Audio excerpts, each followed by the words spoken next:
Hello, my name is Caleb Smith with the Rocket Miner newspaper, here to provide an update for December 16th, 2020.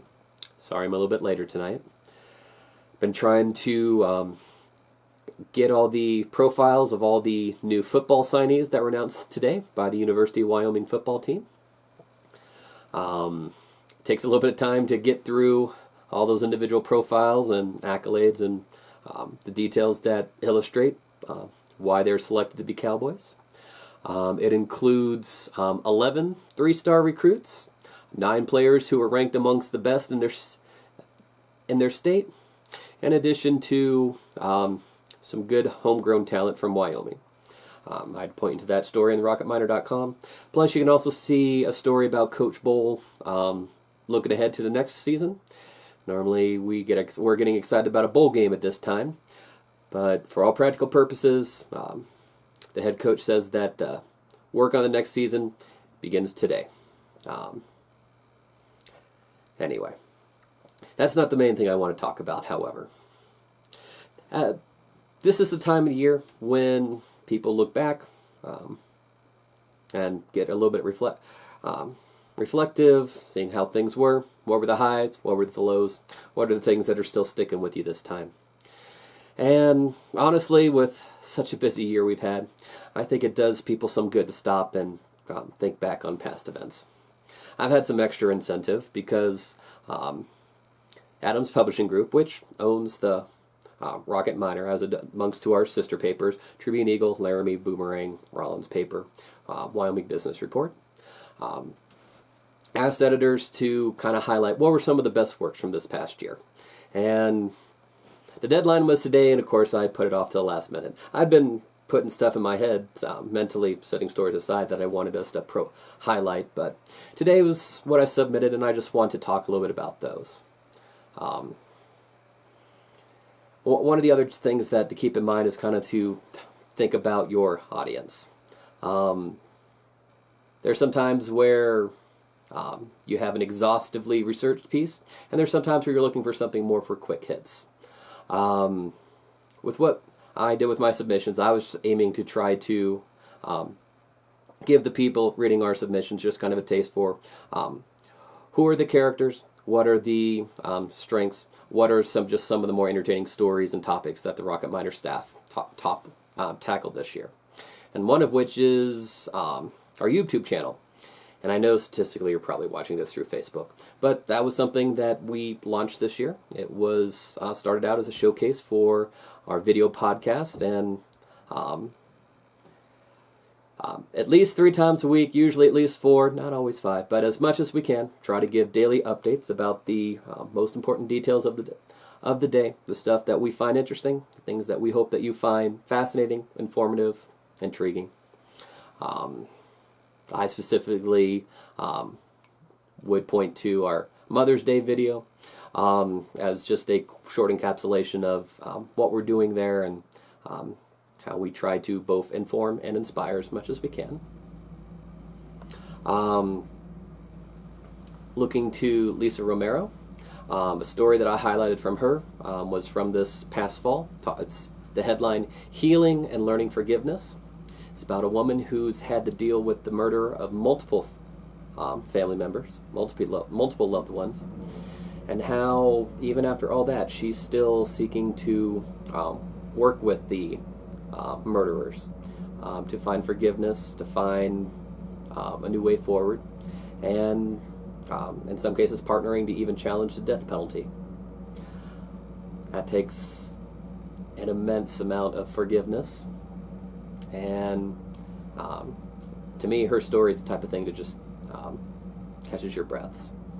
It makes you wonder, what would you do? Could you do what she's trying to do on a daily basis if you found yourself in her situation? Next up, I highlighted Wesley Magagna's story on JCL's comeback, trumps his setback. Many of you will remember the Rock Springs High School Tiger football player who had to be hospitalized, life-flighted prior to the 2019 season with severe hemorrhaging, brain trouble, and the fact he's with us is amazing. The fact that he's continues through his rehabilitation, working with his family, working to find his new way forward is just jaw-droppingly inspiring. I'm going to use that word probably once or twice more. But like I said, that's the type of story that it's easy to be reactionary to, just like, oh, there's a student hurt, or there's an explosion, there was a fire, or whatnot. I always like but what happens next stuff. It's easier to forget about that. When you can, you may want to remind us to follow up on some of these stories too. We try to remember as much as we can, but public assistance is helpful. Then there's the personal column, 2 incredible humans who made my life possible. Our lifestyles reporter, Connie, just took the opportunity of her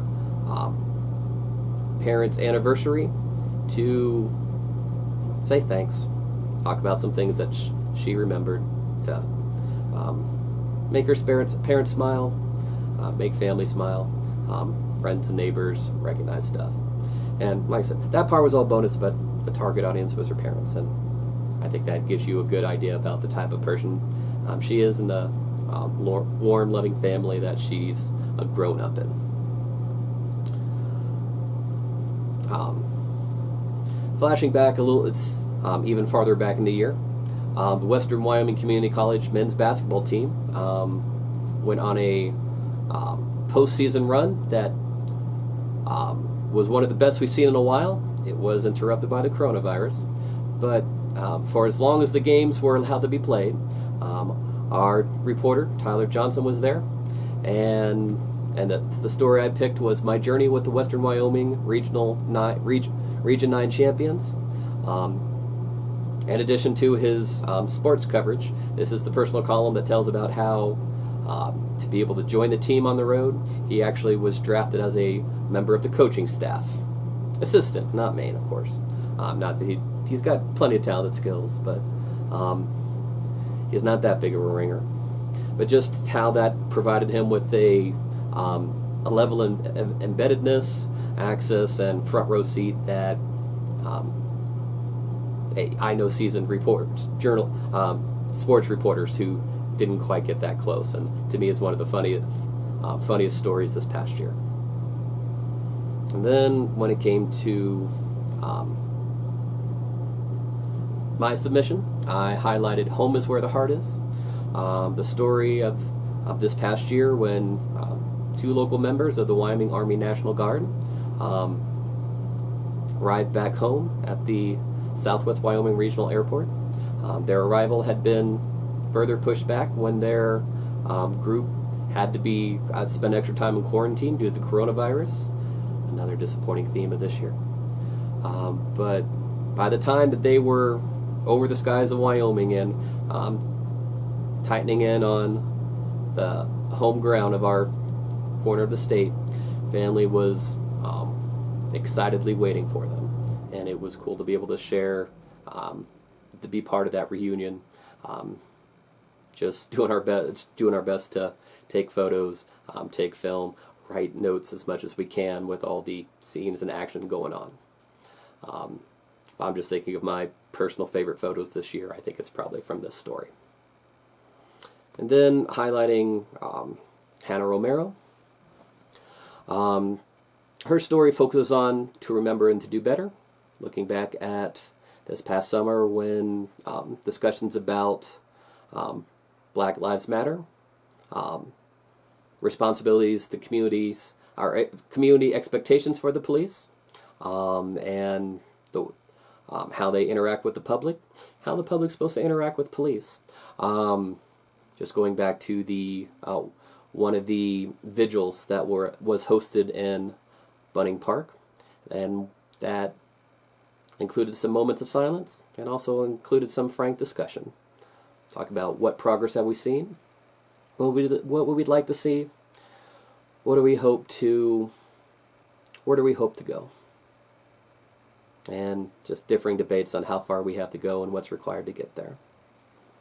Like I said, I continue to be impressed and inspired by our staff. I hope you are too. And there are other stories that I could highlight. This is not the exhaustive list, but if I'm just looking for quick hit slices of what makes our staff tick, these are the examples that I would suggest that you dig into. Anyway, I'm Caleb Smith with the Rocket Miner newspaper, wishing you a good day and a safe tomorrow. Bye.